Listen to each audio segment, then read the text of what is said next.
एक बार की बात है, एक गांव में 4 दोस्त रहते थे। चारों दोस्तों में बहुत गहरी दोस्ती थी। एक रात चारों दोस्त जंगल के रास्ते गांव में आ रहे होते हैं। तभी राजू को मजाक सूझता है और वो बाकी तीनों को भूतों की कहानियां सुनाने लगता है, जिसे सुनकर दिनेश बोलता है, ए राजू, बस कर यार, और कहानियां मत सुना, मुझे डर लग रहा है। दिनेश, मुझे नहीं पता था कि तू इतना डरपोक है। सही कह रहे हो पंकज भाई, ये दिनेश तो सचमुच लड़कियों की तरह घबराता है। बहुत हंसी आ रही है, हाँ? किसी दिन असली का भूत मिल गया ना, तब देखेंगे कौन कितना बहादुर है। ओहो दिनेश, तू भी ना बुरा मान जाता है। अरे हम सब तो मजाक कर रहे हैं, अब चल घर चलें। ऐसा कहकर चारों गांव की तरफ चलने लगते हैं, लेकिन तभी उन्हें रोड के किनारे कुछ चमकता हुआ दिखता है। अरे दोस्तों, वो देखो, सड़क के किनारे क्या पड़ा हुआ है, बहुत जोर से चमक रहा है, जैसे कोई हीरा हो। चारों दोस्त उस चमकती चीज के पास जाते हैं, लेकिन वहाँ उन्हें एक दुल्हन का कटा हुआ हाथ दिखता है, जिसमें उसने हीरे के कंगन और गहने पहने होते हैं। ये देखकर चारों डर जाते हैं। ये तो किसी दुल्हन का कटा हुआ हाथ है, हमें यहाँ से चलना चाहिए। तुम भी ना दिनेश, जरा सी बात पर डर जाते हो। ये कटा हुआ हाथ है, कोई चुड़ैल नहीं है जो तुम्हें पकड़ लेगी। देखो इस हाथ में कितने गहने हैं, ये तो अमीर बनने का मौका है।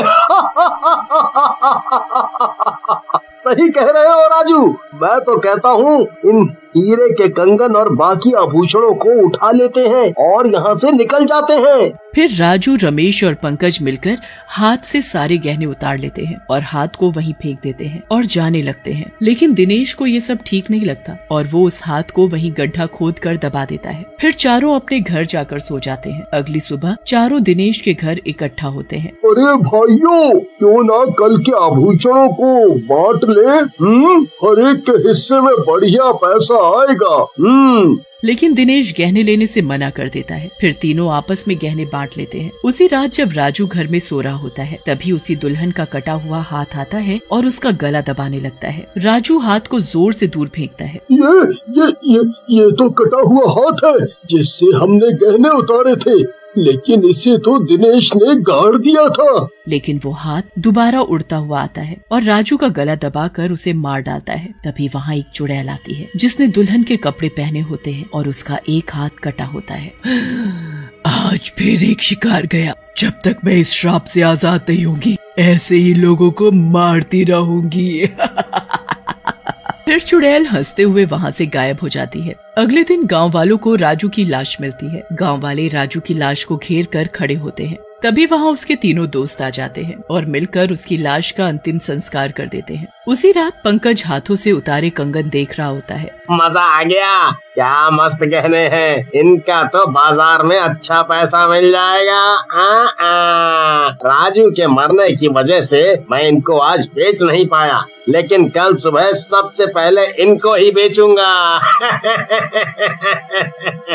लेकिन तभी वही चुड़ैल का कटा हाथ खिड़की से उड़ता हुआ आता है और पंकज के सामने आकर गिर जाता है। ये तो वही हाथ है जिससे हमने गहने उतारे थे, लेकिन ये यहाँ कैसे? इसे तो दिनेश ने जमीन में दबा दिया था, फिर ये यहाँ कैसे आया? इससे पहले कि पंकज कुछ करता, वहाँ वही चुड़ैल आ जाती है और बोलती है,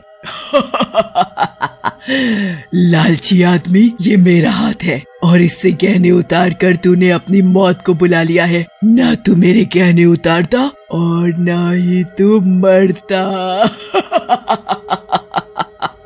फिर चुड़ैल के इशारा करते ही उसका कटा हुआ हाथ जमीन से उठता है और पंकज का गला दबाने लगता है और थोड़ी देर में ही पंकज को मार डालता है। उसके बाद चुड़ैल और उसका हाथ दोनों वहाँ से गायब हो जाते हैं। अगली सुबह दिनेश पंकज के घर आता है और पंकज की लाश को देखता है। पंकज को भी मार डाला, लगता है ये सब वही हाथ कर रहा है। तब तक वहाँ रमेश भी आ जाता है और पंकज से बोलता है, क्या बात कर रहे हैं दिनेश, डरा मत यार, गहने तो मैंने भी लिए थे। तो फिर तू भी मरेगा, वो शैतानी हाथ हम दोनों को मार डालेगा। मुझे ऐसे मत डरा मेरे भाई, कुछ करो नहीं तो हम दोनों भी मारे जाएंगे।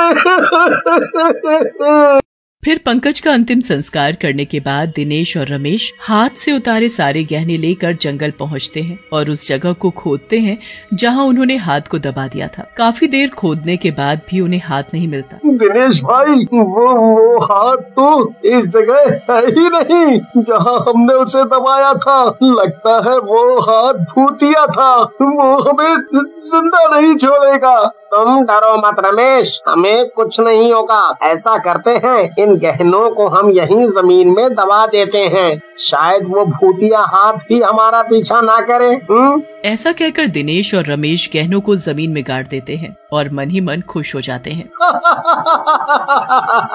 तुम तो सही में बहुत बहादुर हो दिनेश। अब उस भूतिया हाथ के गहने हमने वापस कर दिए, अब वो हमारा पीछा नहीं करेगा, है ना? लेकिन तभी वही हाथ उनके आगे आकर गिर जाता है। दिनेश, दिनेश, ये तो वही हाथ है। ये हाथ कहाँ से आ गया? अब ये हमें जिंदा नहीं छोड़ेगा। अब हमें कोई नहीं बचा सकता। पागल मत बनो रमेश, भागो यहाँ से और अपनी जान बचाओ। ऐसा कहकर दिनेश वहाँ से भागने लगता है, लेकिन रमेश का पैर वो भूतिया हाथ पकड़ लेता है। छोड़ मुझे भूतिया हाथ, जाने दे, छोड़ दे मुझे छोड़ दे। लेकिन रमेश वहाँ से नहीं भाग पाता। तुम चारों ने मेरे हाथ को उठाकर बहुत बड़ी गलती कर दी थी। अब तुम दोनों अपनी मौत के बाद ही मुझसे आजाद हो पाओगे। फिर चुड़ैल का कटा हुआ हाथ रमेश को भी मार डालता है। उधर दिनेश भागते भागते गांव के अंदर पहुंचता है और गांव वालों को अपने और दोस्तों के साथ हुई सारी बात बताता है। फिर पंडित जी एक अघोरी बाबा को बुलाते हैं। अघोरी बाबा ध्यान लगाकर बैठ जाते हैं और थोड़ी देर बाद बोलते हैं, गाँव वालों, ये कोई आम चुड़ैल नहीं है, बल्कि एक दुल्हन है जिसका उसके पति ने दहेज के लालच में बहुत ही बेदर्द तरीके से हाथ काट डाला और हाथ कटने की वजह से वो मर गई। अब ये इंसानों को मार रही है। पहले वो अपना गहनों से भरा हुआ कटा हुआ हाथ लोगों के रास्तों में गिराती है और जो कोई उसको या उसके गहने को छूता है उसे मार डालती है। मेरी जान बचाएं बाबा, मेरी जान बचाएं। मैंने तो कुछ भी नहीं किया, बल्कि उस हाथ को मिट्टी में गाड़ दिया ताकि कोई जानवर उसे ना खा जाए। इसीलिए तो तुम अभी तक बचे हुए हो, क्योंकि तुमने गहनों का लालच नहीं किया। वो चुड़ैल तुम्हें मारेगी नहीं, बल्कि तुम्हारे साथ शादी करेगी। चुड़ैल के साथ शादी? नहीं नहीं, इससे अच्छा तो वो मुझे मार ही डाले। आप मुझे बचाइए बाबा। तुम चिंता ना करो बेटा, आज रात मैं उस चुड़ैल से इस गाँव और तुम्हें मुक्ति दे दूंगा। फिर अघोरी की योजना अनुसार गांव वाले और दिनेश रात में उस जगह पहुंचते हैं जहां उन्होंने चुड़ैल के हाथ को दबाया था। अघोरी और गांव वाले पास में छिप जाते हैं। वहां चुड़ैल दुल्हन के कपड़ों में आती है। दिनेश, अच्छा किया जो तुम खुद ही यहाँ आ गए। अब मैं तुम्हारे साथ शादी करूंगी, लेकिन उससे पहले तुम्हें मरना होगा और शैतान बनना होगा। फिर हम दोनों अपनी अलग दुनिया बनाएंगे। ये गलत है चुड़ैल, एक इंसान और चुड़ैल की शादी नहीं हो सकती। तुम यहाँ से चली जाओ और मुझे और गांव वालों को छोड़ दो।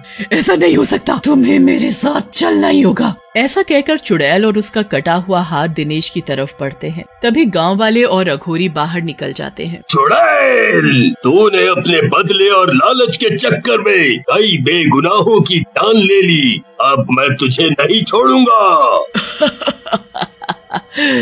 तो तू तांत्रिक इस लड़के को मुझसे आज ये मेरे साथ ही जाएगा।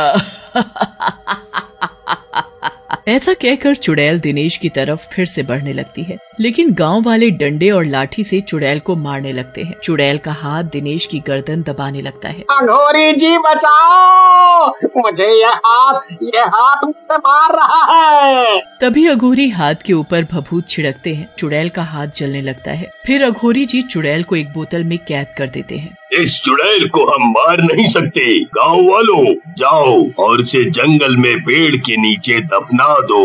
फिर गांव वाले और दिनेश बोतल में कैद चुड़ैल को एक पेड़ के नीचे दफना कर वापस गांव चले जाते हैं।